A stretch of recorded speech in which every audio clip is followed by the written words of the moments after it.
हमारे इस YouTube channel के सेगमेंट फास्ट न्यूज में आप तमाम का इस्तकबाल है। इस वीडियो में आप देख सकते हैं कम मिनटों में बहुत ज्यादा खबरें। तो आइए शुरू करते हैं वीडियो को और देखते हैं आज की ताजा तरीन खबरें। हैदराबाद में दरख्त ऑटो पर गिर पड़ा, ड्राइवर की मौत। हैदराबाद के ओल्ड एमएलए क्वार्टर्स के पास दरख्त गिरने के नतीजे में एक ऑटो ड्राइवर की मौत हो गई। आज दोपहर ओल्ड एमएलए क्वार्टर्स से गुजरने वाले ऑटो पर एक बड़ा दरख्त गिर पड़ा। इस हादसे में ऑटो ड्राइवर गौस की मौके पर ही मौत हो गई। हादसे के बाद इस मसरूफ तरीन सड़क पर ट्रैफिक जाम हो गई। इत्तला मिलते ही ट्रैफिक पुलिस और जीएचएमसी के हुकाम वहां पहुंचकर सड़क से दरख्त और ऑटो को हटाया, जिसके बाद ट्रैफिक बहाल हुई। इस हादसे में ऑटो ड्राइवर की हलाकत की इत्तलात है, अलबत्ता जख्मियों का फौरी तौर पर पता नहीं चल सका। ये मालूम नहीं हुआ कि हादसे के वक्त ऑटो में मुसाफिरीन सवार थे या नहीं। मुतल्लिका पुलिस मसरूफ तहकीकात है। ऑटो ड्राइवर की लाश को पोस्टमार्टम के लिए उस्मानिया जनरल हॉस्पिटल के मुर्दाखाना मुंतकिल कर दिया गया। फौरी तौर पर इस बात का पता नहीं चल सका कि यह हादसा किस तरह से पेश आया, क्योंकि शहर में तेज हवाओं के साथ बारिश भी नहीं हुई। चीफ मिनिस्टर 15 सितंबर को 9 गवर्नमेंट मेडिकल कॉलेजेस का इफ्तिताह करेंगे, हरीश राव ने कहा। रियासती वजीर सेहत टी हरीश राव ने कहा कि चीफ मिनिस्टर केसीआर 15 सितंबर को एक ही दिन 9 गवर्नमेंट मेडिकल कॉलेजेस का इफ्तिताह करेंगे। हरीश राव ने कहा कि अलहदा तेलंगाना रियासत की तश्कील के मौके पर तेलंगाना में सिर्फ 5 गवर्नमेंट मेडिकल कॉलेजेस थे। अब इनकी तादाद बढ़कर 26 तक पहुंच गई है। ये तादाद आइंदा साल 34 तक हो जाएगी। मरीजों की अपील पर निम्स हॉस्पिटल में आयुष वेलनेस सेंटर कायम किया गया है। यहाँ आयुर्वेदा, होम्यो, नेचुरोपैथी, सदा यूनानी जैसी मुख्तलिफ तिब्बी खिदमत फराहम होंगी। वजीर सेहत हरीश राव ने कहा कि विकाराबाद, भोपालपल्ली और सिद्दीपेट में 50 बिस्तरों पर मुश्तमिल 3 आयुष हॉस्पिटल्स कायम किए जा रहे हैं। आज से एमसेट बाईपीसी की काउंसलिंग, बी फार्मेसी फॉर्मा डी में एडमिशंस। इंटरमीडिएट बाईपीसी उम्मीदवारों के लिए बी फार्मेसी, फॉर्मा डी, बायोटेक्नोलॉजी, फार्मास्यूटिकल इंजीनियरिंग और बायोमेडिकल इंजीनियरिंग एडमिशन के लिए एमसेट 2023 की काउंसलिंग के लिए 2 और 3 सितंबर को स्लॉट बुक करके सर्टिफिकेट की तस्दीक करवाना होगा। उम्मीदवार अपने करीबी हेल्पलाइन सेंटर वक्त तारीख का इंतखाब करके सर्टिफिकेट्स की तनखीह करवाएं। 2 और 3 सितंबर को स्लॉट बुकिंग के बाद सर्टिफिकेट्स की तस्दीक 4 और 5 सितंबर को रहेगी। और जो उम्मीदवार तस्दीक करवा चुके हैं इनके लिए 4 से 7 सितंबर तक कॉलेजेस का वेब ऑप्शन देना होगा और नताइज का ऐलान, अलॉटमेंट सीट का ऐलान 11 सितंबर को इस वेबसाइट पर किया जाएगा। वेबसाइट है tsmsetb.nic.in। आरटीसी मुलाजिमीन के लिए खुशखबरी, डीए की इजराई का हुआ ऐलान। तेलंगाना के आरटीसी मुलाजिमीन के लिए खुशखबरी है। Telangana state road transport corporation ने अपने मुलाजिमीन के लिए एक और मरहले के डीए का ऐलान किया है। जारी साल जनवरी से दिया जाने वाला 5% डीए मंजूर करने का ऐलान किया गया है। माह सितंबर की तनख्वाह के साथ डीए मुलाजिमीन को अदा किया जाएगा। टीएसआरटीसी के सदर नशीन बाजी रेड्डी गोवर्धन रेड्डी ने बताया कि ताहाल 8 डीए मंजूर किए गए हैं। उन्होंने कहा बकायाजात अनकरीब अदा करने के लिए इंतजामिया की जानिब से कोशिश की जा रही है। सिकंदराबाद काकीनाडा टाउन के दरमियान स्पेशल ट्रेनें। साउथ सेंट्रल रेलवे की जानिब से सिकंदराबाद काकीनाडा टाउन के दरमियान खुसूसी ट्रेनें चलाई जाएंगी। चुनाचे train number 07071 Secunderabad to Kakinada town 9:50 पर रात सिकंदराबाद से रवाना होगी और दूसरे दिन सुबह 8:45 पर काकीनाडा टाउन पहुंचेगी। ये special train Kazipet, Warangal, Mahabubabad, Khammam, Rayanapadu, Gudivada, Kaikaluru, Akividu, Bhimavaram town, Tanuku, Rajahmundry और सामलकोट स्टेशन पर तौक़ुफ़ करेगी। Train number 07072 Kakinada town to Secunderabad दूसरे दिन रात 9 बजे काकीनाडा टाउन से रवाना होगी और दूसरे दिन सुबह 8:50 पर सिकंदराबाद पहुंचेगी। ये special train Samalkot, Rajahmundry, Tadepalligudem, Eluru, Rayanapadu, Khammam, Dornakal, Mahabubabad, Warangal, Kazipet और बोलाली स्टेशन पर तौक़ुफ़ करेगी। ये स्पेशल ट्रेनें AC first class, 3A, 2A sleeper and general second class coaches पर मुश्तमिल होंगी। तेलंगाना में ईद मिलादुन्नबी सल्लल्लाहु अलैहि वसल्लम की तातील का ऐलान। तेलंगाना हुकूमत की जानिब से ईद मिलादुन्नबी सल्लल्लाहु अलैहि वसल्लम की तातील का ऐलान किया गया है। सरकारी ज़राए के मुताबिक 28 सितंबर को ईद मिलादुन्नबी सल्लल्लाहु अलैहि वसल्लम की तातील रहेगी। चंद दिन पहले ही माह सितंबर में बैंकों की तातीलात का ऐलान करते हुए 28 सितंबर को ईद मिलादुन्नबी सल्लल्लाहु अलैहि वसल्लम की तातील का ऐलान किया गया था। इसके बाद अब रियासती हुकूमत की जानिब से ईद मिलादुन्नबी सल्लल्लाहु अलैहि वसल्लम की तातील का ऐलान किया गया है। वाज़ेह है कि न सिर्फ मुल्क भर में बल्कि खास तौर पर शहर हैदराबाद में ईद मिलादुन्नबी सल्लल्लाहु अलैहि वसल्लम का इंतहाई अक़ीदत व एहतराम के साथ एहतमाम किया जाता है। अक़लियतों को 1 लाख रुपए की माली इमदाद की स्कीम के दूसरे मरहले का बहुत जल्द होगा आगाज़। वज़ीर अक़लियती बहबूद और चेयरमैन माइनॉरिटी फाइनेंस कॉर्पोरेशन का ओहदेदारों के साथ इजलास। Mohammed Imtiaz Ishaq, chairman Telangana state minority finance corporation ने तेलंगाना सेक्रेटेरिएट में इकोनॉमिक सपोर्ट स्कीम के तहत 100% सब्सिडी वाली माली इमदाद के चेक्स की तकसीम के दूसरे मरहले के निफाज के सिलसिले में मुनक्किदा जायज़ा इजलास में शिरकत की। इजलास में दूसरे मरहले के चेक्स की तकसीम बहुत जल्द शुरू करने का फैसला किया गया। जायज़ा इजलास की सदारत वज़ीर कुपल्ला ईश्वर ने की, जबकि इजलास में दीगर मौज़ूज़ीन सैयद उमर जलील IAS रिटायर्ड सेक्रेटरी हुकूमत, अक़लियती बहबूद महकमा मोहतरमा ए कांति वेस्ली IAS और दीगर ने शिरकत की। इजलास के दौरान सिलाई मशीनों की तकसीम का प्रोग्राम जो कि जगत्याल जिले में मुनक्किद होने का इम्कान है, इस पर भी तबादला ख्याल किया गया और फैसला किया गया। 8 सितंबर को वज़ीर कुपल्ला ईश्वर इसका इफ्तिताह करेंगे। इंटरमीडिएट फर्स्ट ईयर में 16 सितंबर तक एडमिशन की गुंजाइश। बोर्ड ऑफ इंटरमीडिएट ने इंटर फर्स्ट ईयर तालीमी साल 2023-24 में देरीना फीस 1000 रुपये के साथ एडमिशन की आखिरी तारीख में 16 सितंबर तक तौसी कर दी है।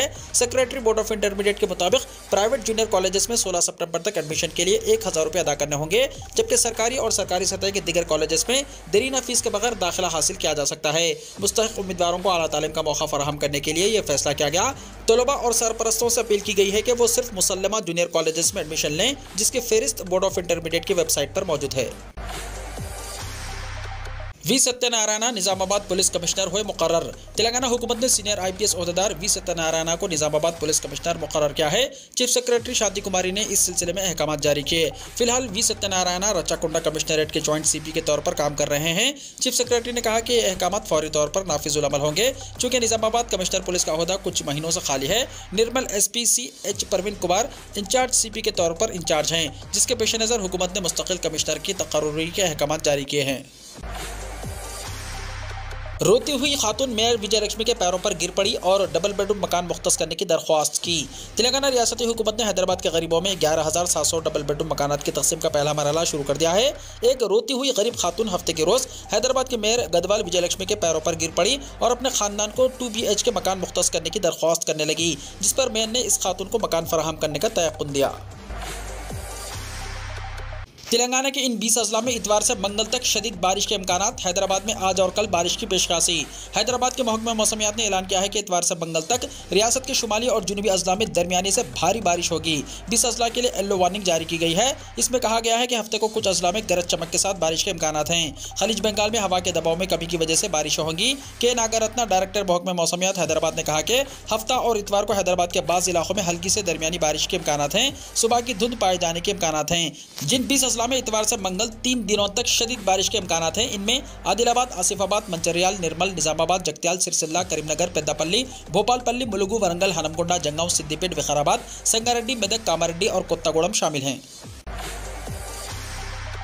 ज्ञानवापी मस्जिद मामला। सर्वे रिपोर्ट पेश करने के लिए ASI ने मांगा 8 हफ्ते का वक्त, समात 8 सितंबर को। आर्कियोलॉजिकल सर्वे ऑफ इंडिया यानी ASI ने हफ्ते के रोज ज्ञानवापी इहाते के सर्वे और इसकी रिपोर्ट दाखिल करने के लिए 8 हफ्ते का वक्त तलब किया है।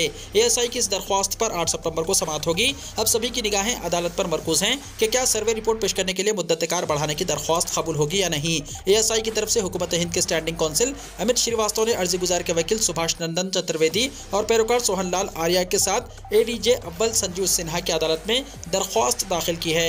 एक वकील के इंतकाल के सबब अदालत ने इस पर समात के लिए 4 सितंबर की तारीख मुकर्रर की। जिले जज की अदालत ने सील वजू खाने को छोड़कर ज्ञानवापी इहाते का सर्वे करने और इसकी रिपोर्ट 2 सितंबर तक जमा करने का हुक्म दिया था। काबिल जिक्र है कि ASI की टीम 4 अगस्त से ही सर्वे कर रही है और इसमें GPR तकनीक का सहारा भी लिया गया है। ज्ञानवापी में सर्वे का काम जारी है, इसलिए रिपोर्ट आज अदालत में दाखिल किए जाने की उम्मीद कम ही थी। अब ASI की दरख्वास्त की बुनियाद पर अदालत आगे का कोई फैसला लेगी। हिंदुस्तान का पहला solar mission Aditya L1 launch. Hindustan ने रकम की एक और तारीख। हिंदुस्तान ने खलाई तहकीक में एक और तारीख रकम कर दी है। इसरो ने चंद्रयान 3 की कामयाबी के बाद हिंदुस्तान का पहला सोलार मिशन आदित्य L1 को श्रीहरिकोटा के खलाई मरकज से आज लॉन्च कर दिया। श्रीहरिकोटा के सतीश धवन खलाई मरकज से सोलार मिशन की रवानगी के वक्त बड़ी तादाद में लोग इस मंजर को देखने के लिए वहाँ मौजूद थे। साइंसदानों के मुताबिक आदित्य L1 सूरज की तहकीक करने के लिए अपनी मंजिल तक पहुँचने में तकरीबन 4 महीने का वक्त लेगा और यह जमीन से तकरीबन 15 लाख किलोमीटर का फासला तय करेगा। इसरो के मुताबिक इस मिशन का कामयाब तजुर्बा सुबह 11:50 पर किया गया। आदित्य L1 का वजन 1480 किलोग्राम है। अगर आपके पास अब भी मौजूद है 2000 रुपये का नोट तो जल्द करा ले एक्सचेंज, हाथ में है बहुत कम वक्त। रिजर्व बैंक ऑफ इंडिया यानी RBI ने 2000 रुपये के नोट को सर्कुलेशन से हटाने का ऐलान कुछ महीने पहले किया था। साथ ही बैंक ने 2000 रुपये के नोट को बैंक में जमा करने या एक्सचेंज करने के लिए 30 सितंबर 2023 का वक्त दिया था, जो कि जल्द ही खत्म होने वाला है। 30 सितंबर से पहले तक 2000 रुपये के नोटों का इस्तेमाल जायज़ ज़रूर है, लेकिन इसके बाद ये नोट सर्कुलेशन से पूरी तरह हट जाएंगे। काबिल जिक्र है कि RBI ने लोगों को नोट एक्सचेंज करने या फिर जमा करने के लिए काफ़ी वक्त दिया था। लोगों को नोट एक्सचेंज करने या फिर जमा करने में कोई परेशानी ना हो, इसके लिए बैंक ने गाइडलाइंस भी जारी किए थे। आइए जानते हैं कि 2000 रुपए के नोट को एक्सचेंज करने का प्रोसेस यानी तरीक़ेकार क्या है। अगर आपके पास 2000 रुपए के नोट हैं तो आपको अपने आसपास के किसी भी बैंक के ब्रांच जाना होगा। इसके बाद आप वहीं 2000 रुपए के नोट एक्सचेंज करने के लिए एक फॉर्म भरें। अब आप फॉर्म के साथ 2000 रुपए के नोट को जमा कर दें। कुछ बैंकों में इसका प्रोसेस अलग हो सकता है। बहरहाल सेंट्रल बैंक ने 2000 रुपए के नोट एक्सचेंज करने की हद भी तय कर रखी है। बैंक के मुताबिक एक शख्स एक दिन में सिर्फ 20,000 रुपए ही एक्सचेंज कर सकते हैं। हालांकि आप 2000 रुपए के नोट जमा करते हैं तो इसकी कोई हद नहीं है। डिग्री सर्टिफिकेट्स पर आधार नंबर प्रिंट ना करें, यूजीसी की यूनिवर्सिटीज़ को UIDAI उसूल पर अमल करने की हिदायत। यूनिवर्सिटी ग्रांट कमीशन यानी यूजीसी की तरफ से एक अहम फैसला लिया गया है। इस फैसले से तलबा और तालिबात का ज़ाती डेटाबेस बरसरेआम नहीं होगा। दरअसल यूजीसी ने मुल्क भर की यूनिवर्सिटियों को डिग्री और प्रोविजनल सर्टिफिकेट पर तलबा का आधार नंबर ना शाया करने की हिदायत दी। इस फैसले को लेकर यूजीसी के सेक्रेटरी प्रोफेसर मनीष जोशी ने यूनिवर्सिटियों को खत लिखा है। इस मामले पर यूजीसी की तरफ से ऑफिशियल वेबसाइट पर एक नोटिस भी जारी किया गया है। इंडिया के बजाय भारत लफ्ज़ का इस्तेमाल करने की आदत डाले अवाम, आरएसएस सरबराह मोहन भागवत का बयान। राष्ट्र स्वयं सेवक संघ यानी आरएसएस सरबराह मोहन भागवत ने एक प्रोग्राम के दौरान लोगों से इंडिया के बजाय भारत का नाम इस्तेमाल करने की अपील की। उन्होंने कहा, इस मुल्क का नाम सदियों से भारत है, इंडिया नहीं, इसलिए हमें इसका पुराना नाम ही इस्तेमाल करना चाहिए। सरसंघ प्रमुख सागुल जैन समाज के एक प्रोग्राम से खिताब करते हुए उन्होंने ये बात कही, हमारा मुल्क का नाम सदियों से भारत रहा है, जबान कोई भी हो, नाम एक ही रहता है। भागवत ने कहा, हमारा मुल्क भारत है और हमें तमाम अमली शोबों में लफ्ज़ इंडिया का इस्तेमाल बंद करना होगा और लफ्ज़ भारत का इस्तेमाल शुरू करना होगा, तभी तब्दीली आएगी। हमें अपने मुल्क को भारत बुलाना होगा और दूसरों को भी यही समझाना होगा। हिंदुस्तान में रहने वाला हर शख्स हिंदू है। इससे पहले जुमा 1 सितंबर 2023 को उन्होंने कहा था कि हिंदुस्तान एक हिंदू राष्ट्र है और तमाम हिंदुस्तानी हिंदू हैं और तमाम हिंदुस्तानी हिंदुत्व की नुमाइंदगी करते हैं। लोगों की तवक्कुआत का जिक्र करते हुए उन्होंने कहा कि संघ को इस सब के बारे में सोचना चाहिए। हिंदुस्तान का हर फर्द हिंदू सकाफत, हिंदू आबो अजदाद और हिंदू सरजमीन से ताल्लुक रखता है। भागवत ने कहा, कुछ लोग इसे समझ चुके हैं जबकि कुछ अपनी आदत और खुदगर्जी की वजह से इसे समझने के बाद भी इस पर अमल नहीं कर रहे हैं। इसके अलावा कुछ लोग इसे या तो अभी तक नहीं समझ पाए हैं या भूल गए हैं। भागवत ने कहा कि हमारे नजरिए की पूरी दुनिया में बहुत मांग है। उन्होंने कहा कि हकीकत में इस नजरिए का कोई मुतबादिल नहीं है। इंडिया इत्तेहाद में सीटों की तकसीम पर कोई मसला नहीं, नीतीश कुमार ने कहा। बिहार के वज़ीर आला नीतीश कुमार ने हफ्ते को कहा कि हस्ब इख्तिलाफ के इत्तेहाद इंडिया में सीटों की तकसीम पर कोई मसला नहीं है। उन्होंने मज़ीद कहा कि 2 अक्टूबर को महात्मा गांधी के यौम पैदाइश के मौके पर हम मुल्क भर में प्रोग्राम मुनक्किद करेंगे और मुत्तहिद होकर आगे बढ़ेंगे। पटना में सहाफ़ियों से बातचीत करते हुए उन्होंने कहा कि मुंबई में इंडिया इत्तेहाद की बहुत अच्छी मीटिंग हुई। प्रेस कॉन्फ्रेंस में पार्टी के तमाम रहनुमाओं ने अपने ख्यालात का इजहार किया और अहसन तरीके से किया। हम सब मिलकर काम करेंगे। उन्होंने कहा कि वो लोग आपस में इलेक्शन लड़ने पर कल ही फैसला कर चुके हैं।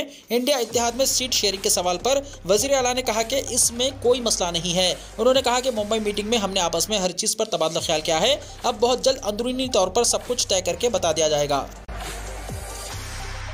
न्यूयॉर्क में जुमे को पहली बार मसाजिद से अजान की आवाज़ गूंजी। अमेरिकी शहर न्यूयॉर्क में मेयर की इजाज़त के बाद जुमे को पहली बार मसाजिद से अजान की आवाज़ गूंज उठी। तफसीलात के मुताबिक अमेरिकी शहर न्यूयॉर्क में जुमे को पहली बार मसाजिद से अजान की आवाज़ सुनाई दी। रवा हफ्ते न्यूयॉर्क के मेयर ने जुमे की अजान लाउड स्पीकर पर देने की इजाज़त दी थी। न्यूयॉर्क के मेयर एरिक एडम ने प्रेस कॉन्फ्रेंस में ऐलान किया था कि अब शहर की मसाजिद में जुमे की अजान लाउड स्पीकर पर दी जा सकती है, जबकि रमज़ानुल मुबारक में मगरिब की अजान भी लाउड स्पीकर पर देने की इजाज़त होगी। वीडियो को लाइक शेयर कीजिए और हमारे इस YouTube चैनल को सब्सक्राइब करते हुए इसके बेल आइकॉन को भी प्रेस कर लीजिए ताकि हर आने वाली वीडियो का नोटिफिकेशन सबसे पहले आपको मिलता रहे।